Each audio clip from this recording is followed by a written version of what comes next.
to another episode of Slot Car Home Track Hobbyist Test Drive.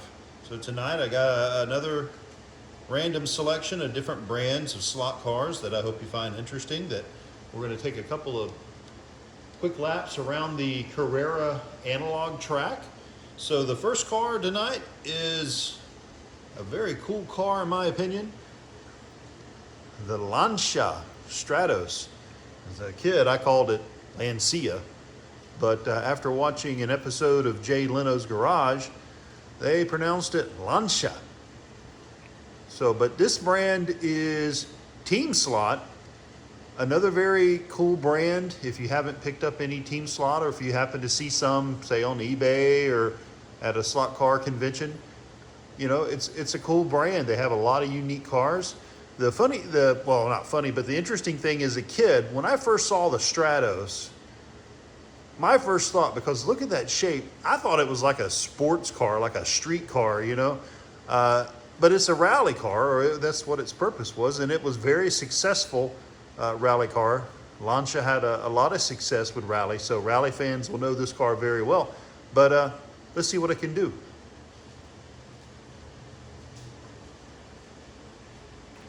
Kind of going for a different angle tonight of the track, just to mess around a little bit, give you a different perspective of my track. But listen how smooth and quiet that is. And that short wheelbase on this car, it kicks around the corners really, really well. The Team Slot motor, I don't know if you noticed, it's a long can motor, and I believe it's a 22,000 RPM motor. Very powerful, and it'll move this little car pretty quickly. But I've always been a fan of the Stratos. I just think it's the neatest looking little car. But this color, this livery, the red color, had to have it. Had to get it for my collection. So Lancia Stratos Rally. The brand is Team Slot. You see one? Team Slot brand, or even a Stratos in any brand. I think Scalextric had some Stratos cars as well. But one of my favorites. Favorite car, favorite brand. Team Slot, Lancia Stratos.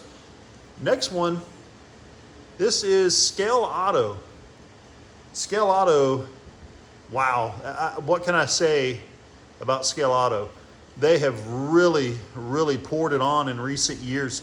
This is an older model, and this is a BMW Z4. I just think that's the coolest looking livery. It's very aggressive, the colors. But I've noticed with the earlier or the older Scale Auto cars, it's almost like an adjustable chassis, like you would see with, I believe it's Slot. It offers an adjustable chassis. And this chassis was offered in a couple of different configurations for short wheelbase, medium wheelbase, long wheelbase. And I guess it was adaptable to fit other cars. But you can see the motor pod there. This is an inline. Well, maybe not inline, because it's a sidewinder configuration. But you see the gap on either side of the motor pod there. It could be an angle winder as well if you so choose. But this is a sidewinder. This is Scale Auto's excellent 20K motor. The motors at Scale Auto, I mentioned the other night that slotted NSR, you know, they make excellent performance components for their cars. They have different levels. They have a home series, which is kind of the basic home track, and then the racing series. But you can get their parts for other cars, and I really like the Scale Auto motors. They have them in, you know, short can motors, and they have long can motors. And you know, Scale Auto, I'll be showing more and more cars. Scale Auto has a huge range and variety of different cars that they offer. And I have not gotten a Scale Auto car yet that I didn't like. But then again, as you'll find out, there isn't a slot car brand I don't like. So I am more, maybe I should be call myself slot car home track collector and not the hobbyist. But this hobby means a lot to me. It has since as far back as I can remember.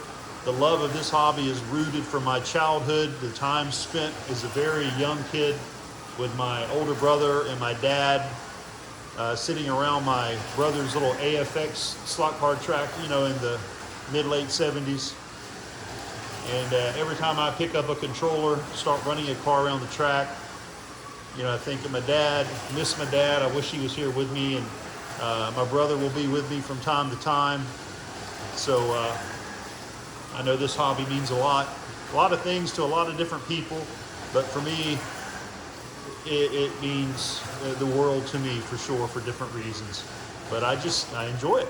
But there you go. That's Scale Auto, 1/32nd scale. They also have some 1/24th scale cars that I've seen. I'll share one of those with you in the next video. And analog, it runs great on the Carrera track, runs really great on the Scalextric track, and yes, you can do digital upgrades. This is a just awesome. Toyota Supra, 2004. Zint, I believe is the, no, that's not, yeah, I see Zint there. I can't read that. AU, KDDI. Maybe somebody out there in YouTube land knows what that means. But this livery looks great. This is an older Scalextric car, very desirable, JDM or Japanese domestic market, real popular. But the thing about, I noticed with Scalextric, recent Scalextric cars are kind of a lighter weight, where they're, I guess you could call them their home track competitor. Carrera is a bulkier, heavier car. This car has the feel of a Carrera car. It's very heavy, not well, heavy, yeah, and it's just, it feels sturdier and heavier than the more recent Scalextric offerings. And that's not a slight against Scalextric, not at all. It just, it surprised me when I got this car how much more it looks and feels like a, more like a Carrera car. But man, love this Supra, love that livery. But angle winder, plastic gears. I think these motors around these gears, you can see where a digital chip can be installed.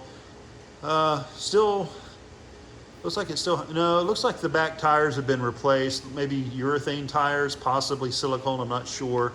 This is a loose car that I picked up some time ago. Let's give it a go around the track.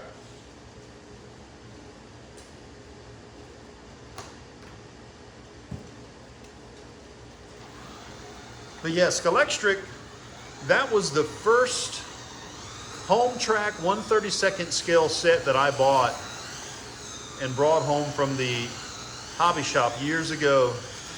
And Scalextric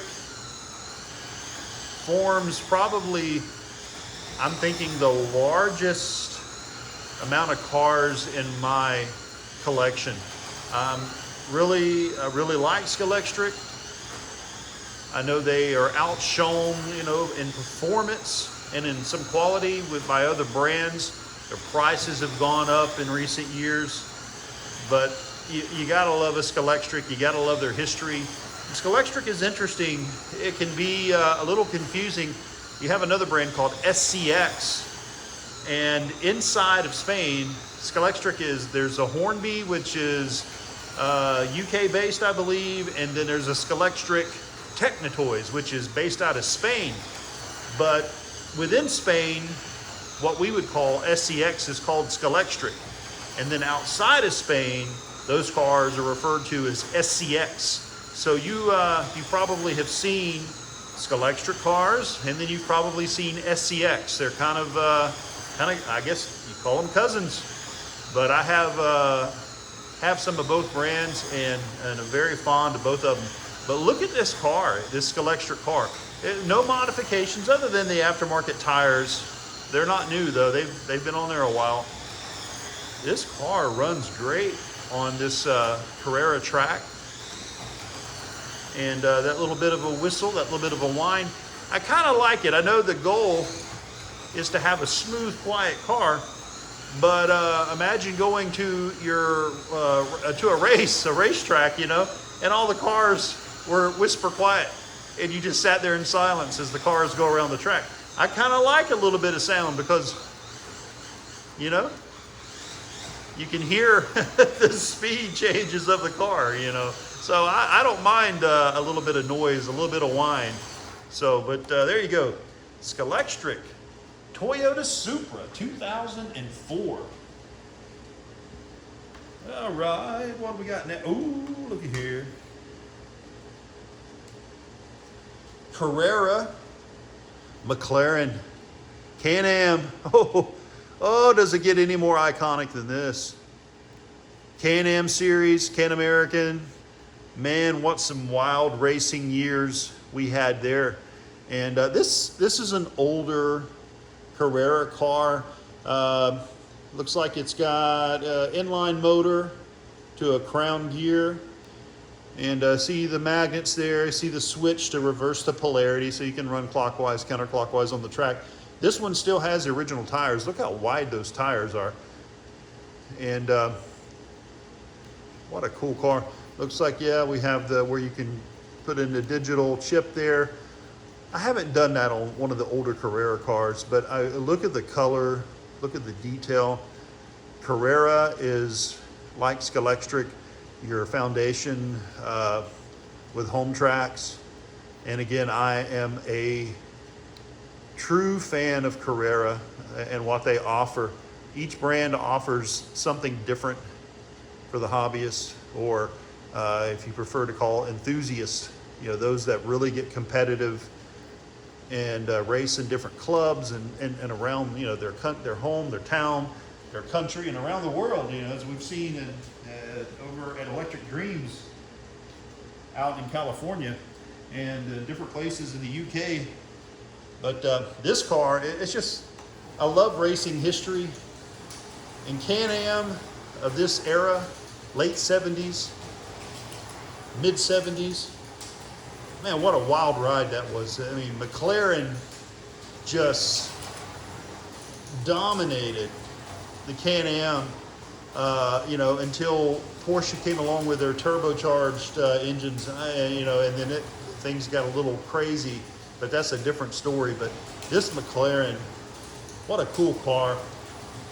I don't look for these a lot, but I don't see them pop up a lot, it seems, on eBay and such. So I don't really know where the prices are on these cars today, but I would assume they're probably pretty collectible. So therefore, you know, in a good shape, they probably draw a pretty good price, I would think. But I don't know. I don't really, that's not my big thing with this hobby is, you know, oh, what's its value? What's its worth? I just, you know, my happiness level goes up regardless if a car cost a couple of bucks or it cost a lot of bucks. You know, I just enjoy the hobby. But the car for this age, Carrera, you know, it runs well, runs smooth. It doesn't have the punch. I mean, I've almost got the trigger completely depressed right now. But those two magnets, Carrera, man, they have two magnets in their older and their newer cars. They are very strong traction magnets to keep that car pulled down to the track. But yeah, I've got the trigger pretty much all the way down. You can just feel those magnets. I mean, as soon as you let off, it's like hitting the brakes. But I love that color. Easy to see on the track. All right, there you go. Carrera, McLaren, Can-Am, beautiful car. What do we have next? Oh, this is a neat car, neat brand, I should say. Acura NSX, Raybrig. I'm saying that right. Another JDM, but look at the colors. I love that chrome with the multicolor blue, maybe even purple, or violet, you could call it. But what's really cool about it, this is a big, wide car. But what makes this car unique is the brand. This is called G-Slot. And I don't think they made a whole lot of cars, but look at the chassis on this thing. It's a Sidewinder motor, but it looks like, I feel like I'm holding a transformer in my hand. Is this thing going to transform into a an Autobot here in a minute? I mean, that chassis is wild, man. Look at that. All those nuts and bolts and screws and whatnot. I'm guessing it must be adjustable, but it's a fairly heavy car, and I would imagine most of that is in relation to that chassis. But G-Slot, I have a handful of them. They're all JDM type cars. You know, Acura, I believe there is a Lexus. What's the other ones? But just, yeah, I think a Nissan. But yeah, these are really cool. I don't see them very often pop up online for sale. But yeah, what a neat car. But let's run it around the track.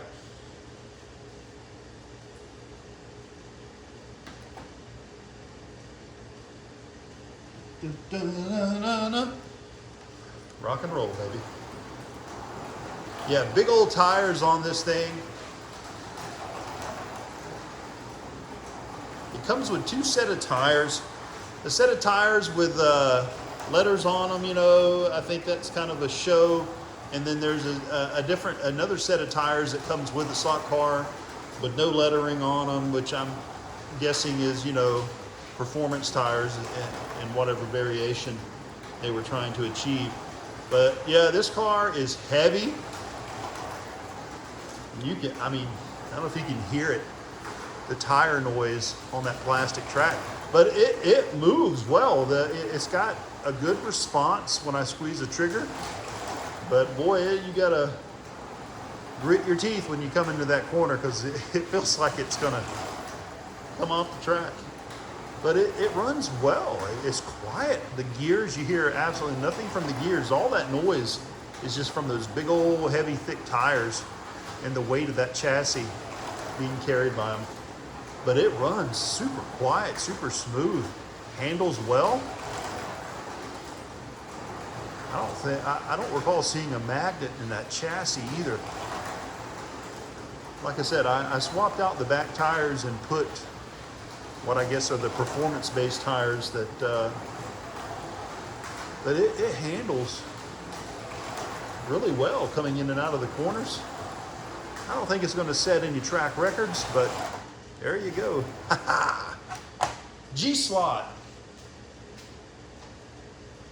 Acura NSX. Ray-Brig. I think that thing's going to transform tonight after I turn the lights off. All right. Ooh, boy.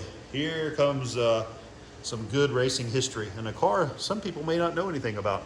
First off, the brand, NSR. NSR is fantastic as far as performance and quality and speed and detail. This is a historical car that a lot of people, if they know about racing history of the late 60s, the Ford GT40, this is a Ford P68. And it did not reach the level of fame as the GT40 and some of the other cars of the era. But from what I've read and seen online and videos, the car, I mean, look at the curves. This looks like something I would have drawn as a kid. I mean, the beautiful lines, look how elongated the tail end is on this car.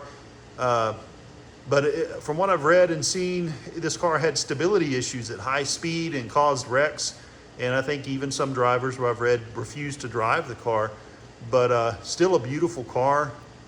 It has its place in automotive racing history. Ford P68. This is a Gulf livery.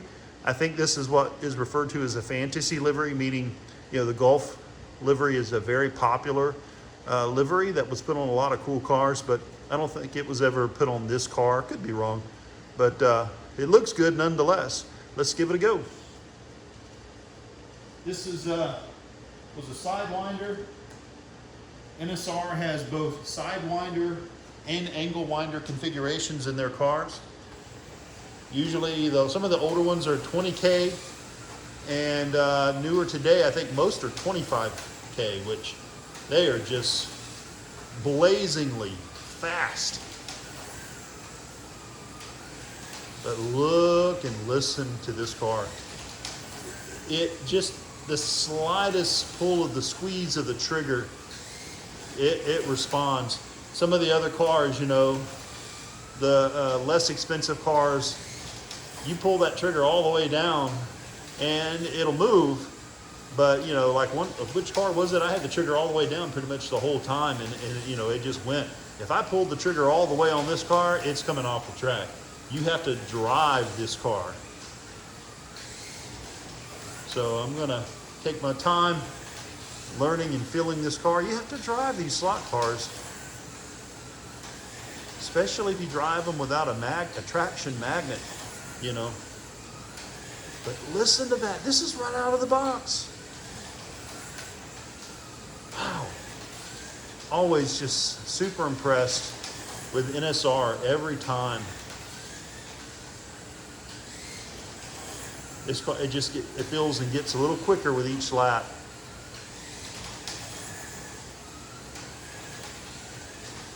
There you go. All right, NSR Ford P68.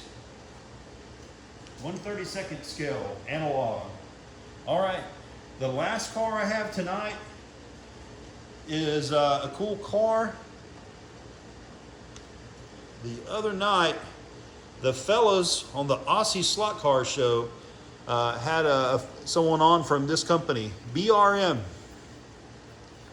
This is Group C Racing, the Porsche 962. This is a 1/24 scale car, meaning, you know, it's bigger than the 1/32 scale cars that I've just drove around the track. But Kenwood livery, you know, those of us from the 80s, oh, you know, Kenwood, man, that was the bomb, man. If you had a stereo system, whether it was in your house or in the old Camaro Mustang, man, you better have a Kenwood to get respect. But this was, I think, the first BRM that I ever got. And from what I had seen online, BRM, like their smaller cousins, Revo Slot, has aluminum chassis. So imagine my surprise when I unboxed this. It's got a plastic chassis. It's like, wait, what?